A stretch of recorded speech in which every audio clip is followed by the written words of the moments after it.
Hey guys, Gabby here, and I'm in my office alone without my clients. I'll be talking to them via Zoom, Skype, phone. But I did come across this sheet that I handed out, or that we sent out back over the holidays, and it was 5 tips for navigating holiday eating mindfully and healthfully. And a lot of the things here remind me of, some of the tips that we can also use now while we're going through this isolation, quarantine, being home, staying away from other people. And if you are one of those people that is struggling with the food because it's around, you might be bored, you may feel anxious that you're not in your usual routine, you may feel anxious that you're not moving so much. And if you've had any of these thoughts before this happened, they may become exacerbated or worsen now that we're in a more stressful situation. So I'm gonna go through the tips and kind of re-relate them to the situation that we're currently in. And the first one was identify trouble spots. And I talked about, being around family and being around food and, so what are you most concerned about? And really this whole thing is a trouble spot. So, think about what are you most concerned about? Like what's happening that you may feel will trigger or put you in a position which will take you into maybe habits where you may find yourself binging, or you may find yourself obsessing over food, or you may find yourself in a spot where you're really uncomfortable about what you ate or how much you ate or what you're eating, or really for some of us, what's available. The next one talks about pre-gaming intelligently. So this one was about avoiding not eating, so avoiding, fasting until a big meal. And this is gonna kind of what I'm gonna say now bleed into some of the other tips. But, talking about avoiding or fasting until a big meal, that's not something I generally recommend. Some clients really do well with that. Most people that I work with don't do well with that. A general trend is that fasting for a long period of time, then going into a big meal is that it can trigger some, overeating. It can disrupt our hunger hormones and things like that, and our hunger signals. So I don't recommend it. And especially now, if you're trying to stay away from food and, ignoring breakfast, or trying to, go as late as you can before you start eating because you fear that you might be eating too much. Remember, if you've ever watched any of my other videos, an idle car still burns gas. That's my analogy. So a body that is not exercising or moving around a lot is still using energy, and it still needs to eat. And if you learn to listen to your body, you will give your body exactly what it needs. I understand when things are stressful that we don't. So I recommend, and this goes with my next tip, which is create a plan, that you find some sort of structure. So if things are not in the same structure that you're used to, and this can be whether you are your mom that's now stay at home, or have been stay at home, and now you're, on a school schedule with your kids, or maybe you're a medical professional and you're working very long hours right now, or maybe your work is now remote, and maybe you're still going out to work. Things are very, very different right now. So what I'd like to tell people is to try to find some sort of structure.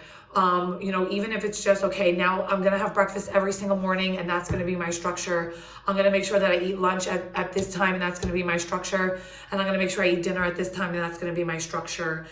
Finding some sort of structure throughout your day in terms of your eating can be really helpful in helping you not undereat, because that's also a problem, undereating, and also not overeating, because that can also be a problem. And finding other joyful activities to fill that time. And while those joyful activities may not be social, I can post a list of enjoyable activities as well in my stories that you can also look at, things that you can be doing instead of thinking about food, thinking about your weight, thinking about gaining weight, losing weight, etc. Because that's just really a waste of mental energy really at this moment, when we can be using that to go out and help other people, whether it's actually physically or just emotionally supporting each other. The next thing is create a new experience. Well, reality is that this whole thing is an entirely new experience, okay? So most of us probably have not experienced this any of this before. Pretty much no one in my generation has experienced anything like this before. So this is a completely new situation. So this one talked about focusing on family and friends instead of foods and creating new associations and new self-perceptions among that, holiday vibe. But now we're in like quarantine, isolation, public health, pandemic vibe, and this is a completely new experience. So this is like, instead of looking at it as like, oh my gosh, like how am I'm reacting so poorly, I'm reacting so negatively, I'm acting out. We can really use this time to like strengthen our coping mechanisms around our food and around our body and around our body image. It's like actually an amazing time, in my opinion, to really focus on, where this is coming from, really focus on, like I mentioned, those other enjoyable activities, really focus on self-love, self-compassion, esteem, and working on that in other ways, because as we know, working on your body and changing your body, like the actual physical body, does not always lead to a change in self-esteem, a change in self-love, a change in self-compassion, and really loving your body and changing your relationship with food. We know it doesn't really always do that, and most of the time it really doesn't.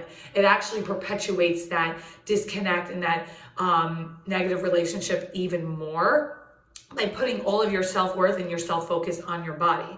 So really, this is actually an amazing time to discover things outside of your physical body image, your body looks the way it is, to really start to learn and love yourself in a completely and new, different way.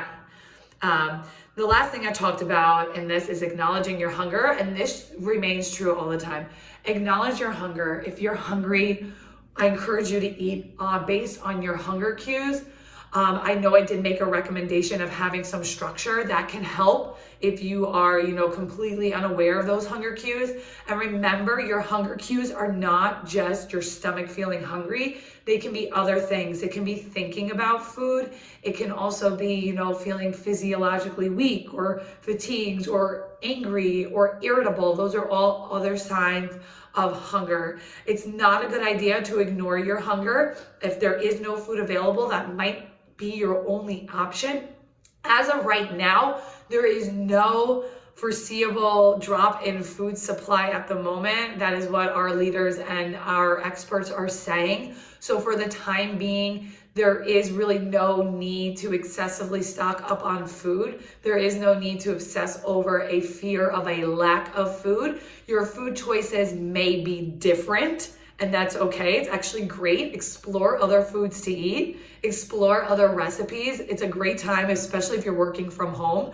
My mom brought me this like delicious chicken shawarma dish she made because she's working from home and she has time. So you can use this opportunity if you are, fortunate enough to have an abundance of food to do so. So listening to your hunger, listening to the fact, that I'm thinking about food, maybe I'm irritable, maybe I'm angry, maybe I'm screaming at my kids, maybe I'm screaming at someone else, and it's really just that I haven't eaten in a couple of hours. Of course, there's other reasons for that as well, but I'm just giving you one tool to look at. So those are the 5 tips I took from this holiday sheet and transformed them into our quarantine isolation mindful, I'm thinking of holiday, mindful and healthy eating. Thank you guys so much for tuning in. Please let me know if any of these tips have helped you, or if any of my tips have ever helped you in the past. I want to make sure that I'm delivering content that is useful and applicable to your life. So please give me your feedback. Also give me your feedback and thoughts if you want to challenge any of my opinions or anything that I had said. I am really open to a intelligent discussion on any of my points. Thank you guys so much for always tuning in, your support, your continued messages of, hope and strength, and how I'm helping you. And just so you know, you're helping me just as much by constantly giving me that feedback. I'm not touching my face this time.